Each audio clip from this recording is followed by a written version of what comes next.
देखो, वैसे तो दिमाग चलाना अच्छा होता है, मगर यूपीएससी सीसेट के इंग्लिश पैसेज को सॉल्व करते हुए जो सबसे कॉमन मिस्टेक है अमंग स्टूडेंट, वो है अपने दिमाग को ज़्यादा चलाना। और ये मैंने थाउजेंड्स ऑफ एस्पिरेंट्स को खुद मेंटोर करके समझी है।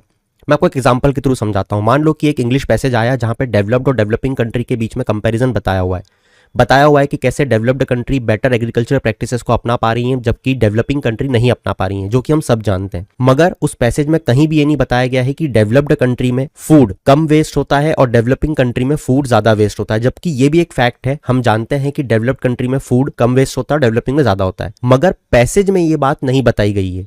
होता क्या है कि जब हम पैसेज के क्वेश्चंस को पढ़ते हैं तो हमारा दिमाग जनरल स्टडीज के दिमाग को भी वहां पे लगाने लग जाता है, और डेवलप्ड कंट्री में कम फूड वेस्ट होता है, डेवलपिंग में ज़्यादा होता है, ये सोच के हम उस ऑप्शन को भी सही मार्क कर देते हैं।